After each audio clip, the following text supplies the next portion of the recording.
Welcome traders, this is Arjun here. So आज का market काफ़ी यूनिक मार्केट था बिकॉज इन मॉर्निंग निफ्टी नीचे जा रहा था एंड बैंक निफ्टी ऊपर जा रहा था।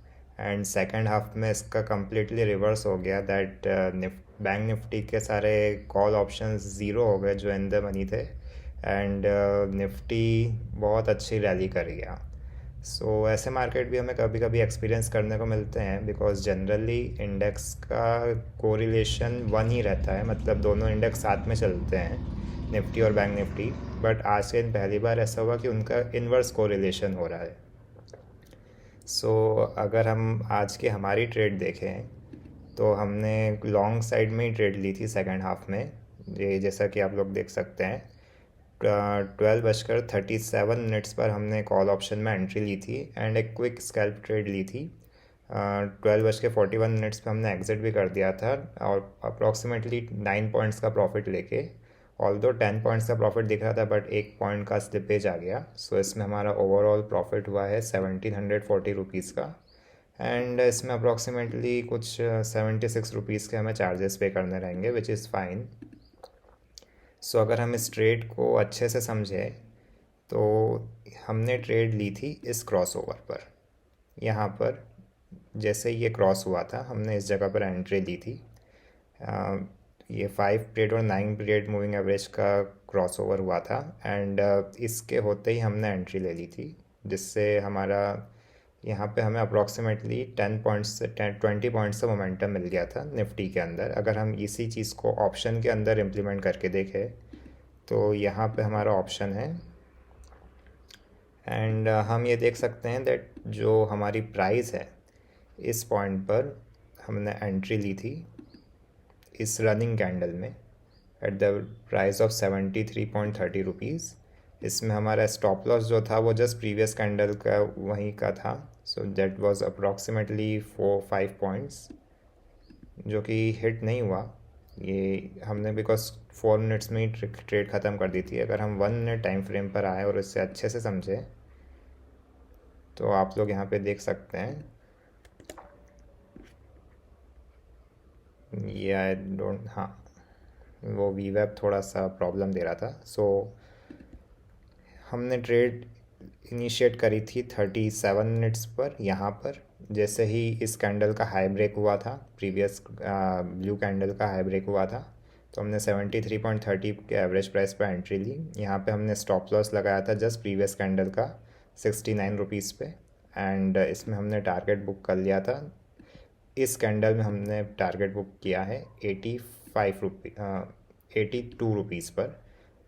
अगर मैं एरो से उसे रिप्रेजेंट करूं यहाँ पे जैसे ही ये वी वेब से इसने रिजेक्शन लिया वैसे ही तुरंत हमने एग्ज़िट कर दिया था इस ट्रेड को। हमने ओवरऑल 1:2 से ज़्यादा ही अचीव कर लिया इस ट्रेड के अंदर, क्योंकि स्कैल्प ट्रेडिंग के अंदर ऐसा ही करना रहता है। हमारे स्टॉप लॉसेस एकदम छोटे होने चाहिए एंड टारगेट्स भी छोटे होने चाहिए, पर ओवरऑल स्टॉप लॉस से बड़ा टारगेट होना चाहिए, अदरवाइज़ हम लॉन्ग टर्म में लॉसेस में चले जाएंगे। यहाँ पे हमने एग्ज़िट इसलिए किया था बिकॉज यहाँ पे वी वेब का रिजेक्शन है एंड अगर हम 15 मिनट्स पर आएँ तो इस पॉइंट पर मूविंग एवरेजेस का भी रिजेक्शन था उस वैल्यू के हिसाब से। यहाँ पर अगर आप देखें तो इस मूविंग एवरेज का भी रिजेक्शन वहाँ पे हो रहा था, ऑलमोस्ट था। दैट्स वाई हमने यहाँ पे एग्ज़िट कर दिया एंड ये आज की हमारी ट्रेड हो गई। अब अगर हम कल के लिए मार्केट्स को देखें तो आज का दिन बहुत ही ज़्यादा ट्रेंडिंग हो गया है निफ्टी में अपसाइड में। डेफिनेटली अब शॉर्ट करने का तो सेंस बनता नहीं है इतनी स्ट्रॉन्ग क्लोजिंग के बाद में। Almost market all time high पर ही जा रहा है अब और चल ही रहा है। सो इसे और जाने देंगे हम, ये अभी और ऊपर जाएगा मेरे हिसाब से। कितना जाएगा ये हम बता नहीं सकते हैं, बट अगर हम फिबोनाची का रिवर्स ट्रेंड यूज़ करें देन रिट्रेसमेंट जो आया था वो बेसिकली यहाँ से आया था और ये अभी ट्रेंड कंटिन्यूएशन में हो रहा है। ये जो सबसे फर्स्ट रिजेक्शन मार्केट को फेस करना लगा वो यहाँ पे 22,600 के आसपास करेगा, 585 टू बी प्रिसाइज।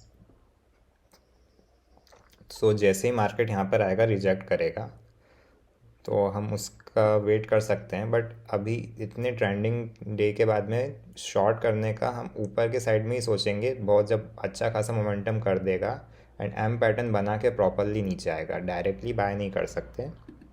सो अगर हम 5 मिनट्स पर वापस आ जाएं, सो अगर मार्केट कल के दिन फ्लैट ही खुलता है, देन हम वेट करेंगे कि अगर वो यहीं पे थोड़ी देर साइडवेज रह के डब्ल्यू पैटर्न बना के फिर ऊपर के साइड में ब्रेकआउट देता है, देन हम यहाँ पे बाय कर सकते हैं। अगर ये फर्स्ट हाफ यहीं पे रहता है फिर सेकंड हाफ में डब्ल्यू पैटर्न बना के फिर ऊपर जाता है, तब हम बाय कर सकते हैं, ताकि इस मोमेंटम को एक रेस्ट मिल जाएगा एंड देन फर्दर मोमेंटम हो जाएगा।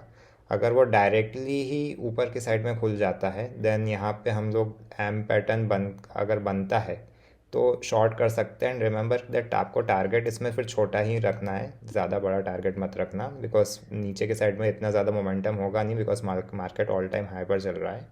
अगर गैप डाउन खुल जाता है देन अगेन हम सपोर्ट बनने पर बाय करने की प्रोबेबिलिटी रखेंगे।